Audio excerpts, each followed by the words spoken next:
Seigneur Esprit Saint, viens dans nos cœurs, viens au secours de nos faiblesses. Alors c'est le moment de l'homélie, donc vous pouvez prendre des notes, si vous voulez, soit sur votre feuille de messe, soit sur votre téléphone. Voilà, ça vous aide à garder quelque chose pour la semaine. Mon curé sera content parce que je l'ai dit. Alors, quand j'étais au séminaire, il y avait un prêtre africain assez drôle. Et un jour, il y a eu ce texte d'évangile à la messe en semaine. Et puis il a dit, pour commencer, avec son accent, la femme, elle a eu 7 maris. Je dirais, c'est pas terrible pour la femme. Voilà. C'était assez drôle. Bon, je ne vais pas trop parler de cette histoire dramatique pour cette femme-là, mais plutôt de la résurrection et de la vie éternelle. Il y a eu un sondage en 2007 qui disait que seulement 58% des personnes qui se déclarent catholiques croient en la résurrection du Christ et seulement 10% en la résurrection des morts. Et même parmi les pratiquants, un tiers se dit sceptique face à la résurrection de Jésus. Alors peut-être si Saint-Nizier correspond aux statistiques, il y a peut-être parmi vous un tiers des personnes qui ne croient pas vraiment à la résurrection de Jésus et encore moins à la résurrection des morts. Dans l'évangile qu'on vient d'entendre, Jésus est confronté à des juifs, les sadducéens, qui ne croient pas non plus en la résurrection. Donc vous voyez, ce n'est pas d'aujourd'hui. Mais pour les juifs du temps de Jésus, on peut comprendre que ce soit difficile. Mais en fait, pour des chrétiens, ce n'est pas possible de nier la résurrection et d'en faire quelque chose d'optionnel dans la foi. Saint Paul est très clair à ce sujet. Dans la première lettre aux Corinthiens, au chapitre 15, il dit ceci : « Si l'on prêche que le Christ est ressuscité des morts, comment certains parmi vous peuvent-ils dire qu'il n'y a pas de résurrection des morts ? S'il n'y a pas de résurrection des morts, le Christ non plus n'est pas ressuscité. Mais si le Christ n'est pas ressuscité, vide alors est notre message, vide aussi notre foi. Il se trouve même que nous sommes des faux témoins de Dieu, puisque nous avons attesté contre Dieu qu'il a ressuscité le Christ, alors qu'il ne l'a pas ressuscité, s'il est vrai que les morts ne ressuscitent pas. Car si les morts ne ressuscitent pas, le Christ non plus n'est pas ressuscité. Et si le Christ n'est pas ressuscité, vaine est notre foi. Vous êtes encore dans vos péchés. Alors aussi ceux qui se sont endormis dans le Christ ont péri. Si c'est pour cette vie seulement que nous avons mis notre espoir dans le Christ, nous sommes les plus à plaindre de tous les hommes. Vous voyez, c'est clair. Alors les Sadducéens auxquels Jésus est confronté niaient la résurrection. En fait, ils n'admettaient l'autorité que des 5 premiers livres de la Bible, qu'on appelle le Pentateuque, Genèse, Exode, Lévitique, Nombre, Deutéronome. Ils ne reconnaissaient que ces textes-là comme inspirés par Dieu. Donc par exemple, le livre des Maccabées qu'on a entendu en première lecture, eh bien, ils ne reconnaissaient pas ce texte. Pourtant, vous avez entendu, cette lecture parle explicitement de la résurrection des morts. Et pour montrer à tous l'absurdité de cette croyance sur la résurrection, les Sadducéens présentent à Jésus le cas de cette femme qui épouse 7 frères qui décèdent les uns après les autres, sans leur laisser de descendance. En fait, ils font référence à une loi de Moïse qui est la loi du Lévirat. Cette loi, elle décrétait que tout homme devait épouser la femme de son frère si celui-ci mourait sans enfant. Pourquoi ? Parce que l'enjeu, c'était de donner une descendance aux défunts. Parce que ce qui était important, c'est de laisser une trace sur la terre, une descendance. Donc vous voyez, ils prennent un cas compliqué pour pousser à l'absurde de la croyance sur la résurrection, parce que, évidemment, à la résurrection, de qui est-ce que cette femme sera l'épouse si elle a eu les 7 gars comme mari ? Mais Jésus ne tombe pas dans le piège et il réaffirme la vérité de la résurrection. Il explique que l'existence après la mort sera différente de l'existence sur la terre. Il fait comprendre qu'il n'est pas possible d'appliquer les catégories de ce monde aux réalités qui sont au-delà et qui sont plus grandes que celles que nous voyons dans cette vie.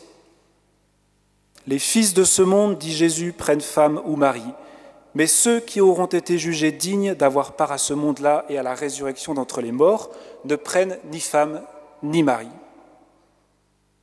Vous voyez, Jésus explique que dans ce monde, nous vivons de réalités provisoires qui finissent. Mais au-delà, après la résurrection, nous n'aurons plus la mort comme horizon et nous vivrons tout, même les liens humains, dans la dimension de Dieu, c'est-à-dire de manière totalement transfigurée. Nous serons semblables aux anges, dit Jésus. Non pas que nous aurons des ailes ou que nous n'aurons plus de corps, justement. Je ne sais pas si les anges ont des ailes, mais en tout cas c'est comme ça qu'on les représente. Mais au sens où nous vivrons éternellement et totalement comblés par la contemplation de Dieu et cette communion d'amour qu'il y aura entre Dieu et entre nous, les êtres humains et toute la création, d'une manière inouïe que dont nous n'avons aucune expérience sur cette terre. Le mariage à côté, ce sera rien du tout. Pourtant, c'est déjà beau, magnifique. Mais la vie dans le ciel, ce sera inouï. Alors, de la parole de Dieu de ce jour, je vous propose de garder 2 messages. Premièrement, redites-vous que l'horizon de votre vie, c'est la vie éternelle. Et deuxièmement, relativisez votre situation présente, éphémère, en fonction de cette vie éternelle. Alors, premier point, l'horizon de votre foi, c'est la vie éternelle. Qu'est-ce que c'est que croire en Dieu? Eh bien, c'est mettre son nom, c'est mettre votre nom à vous dans le nom de Dieu. Vous voyez, Jésus répond aux Sadducéens en faisant référence à l'Écriture. Alors, il est sympa parce qu'il cite le livre de l'Exode. Comme les Sadducéens, ils reconnaissent ce livre-là, il est sympa avec eux. Il cite l'Exode. Alors, ça ne parle pas directement de la résurrection, mais ça parle de Dieu. Quant à dire que les morts doivent ressusciter, dit Jésus, Moïse lui-même le fait comprendre dans le récit du buisson ardent, quand il appelle le Seigneur, le Dieu d'Abraham, le Dieu d'Isaac, le Dieu de Jacob. Il n'est pas le Dieu des morts, mais des vivants. Tous vivent en effet pour lui.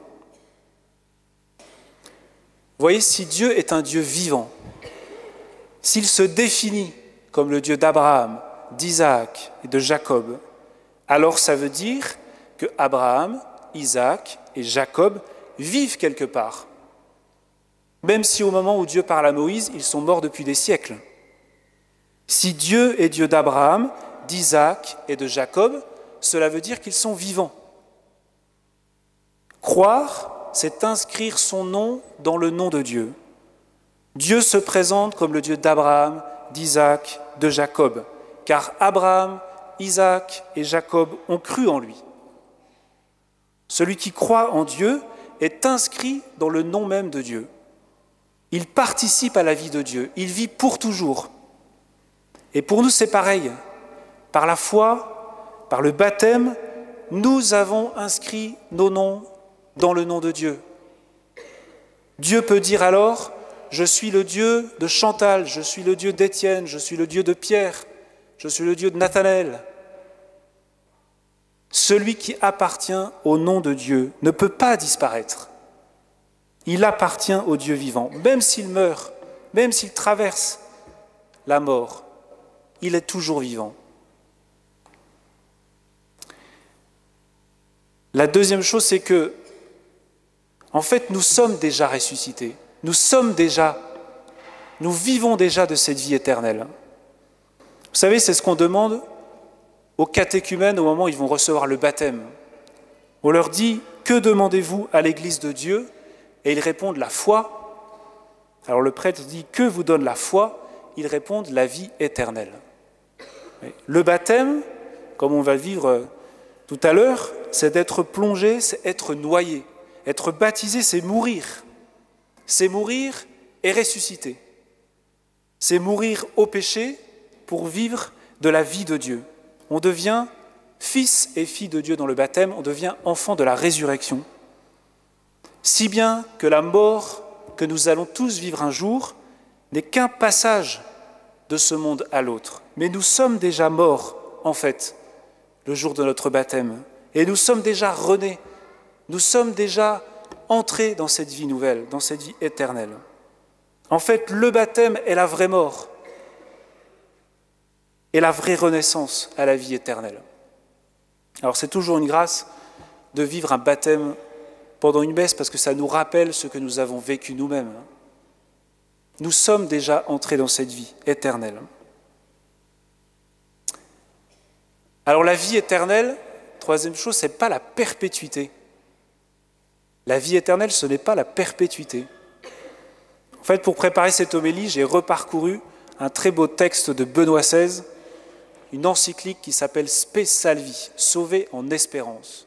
Je vous invite vraiment à lire ce texte si vous ne l'avez jamais lu ou à le relire parce que c'est magnifique.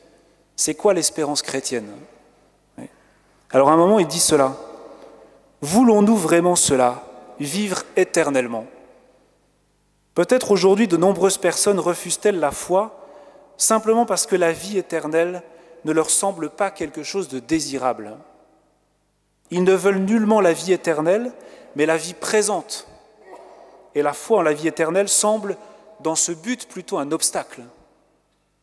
Continuer à vivre éternellement, sans fin, apparaît plus comme une condamnation que comme un don. Bien sûr, on voudrait renvoyer la mort le plus loin possible, mais vivre toujours, sans fin, en définitive, cela peut être seulement ennuyeux et en fin de compte, insupportable. Peut-être vous vous dites cela, vivre pour toujours, ça va être ennuyeux. Qu'est-ce qu'on va faire au ciel ?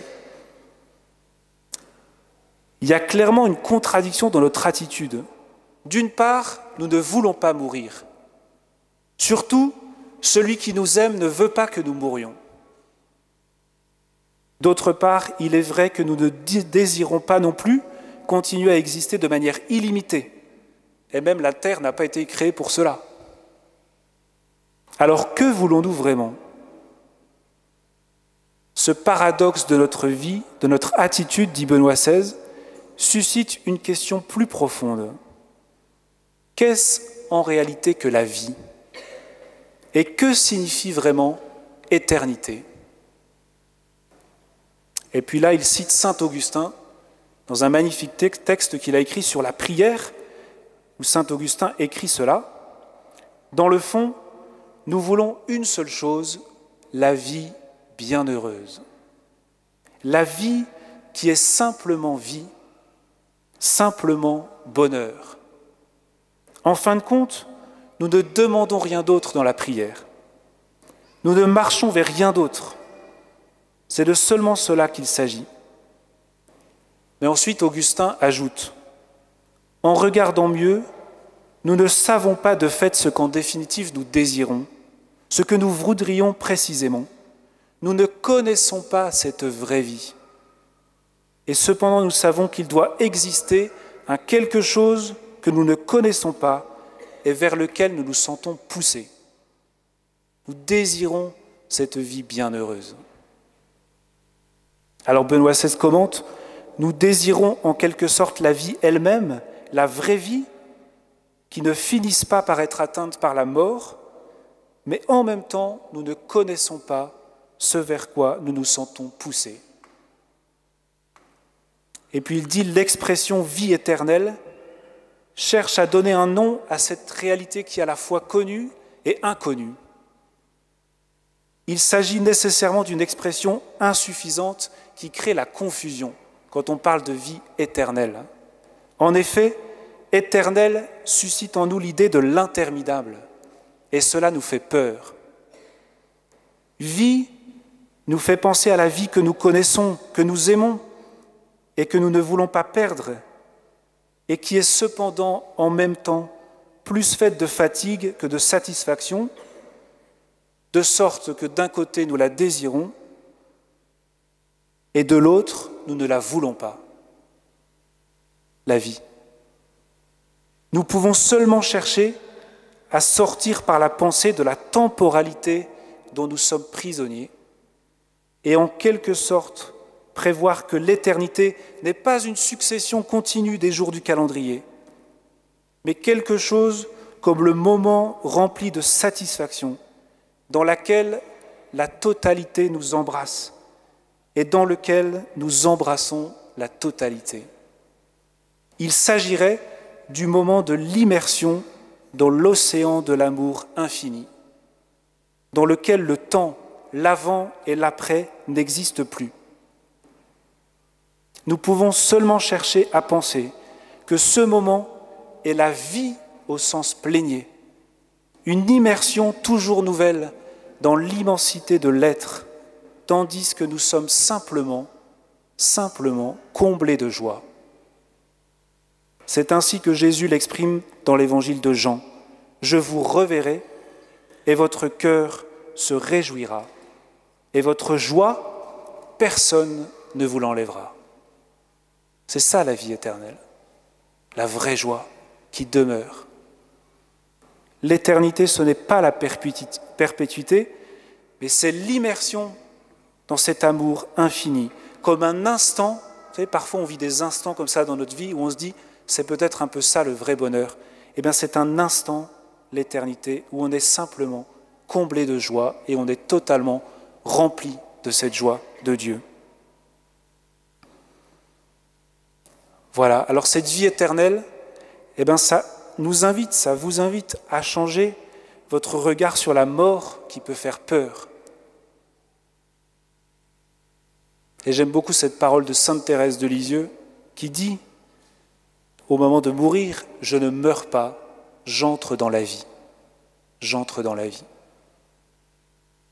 En fait, sur cette terre, on est comme un bébé dans le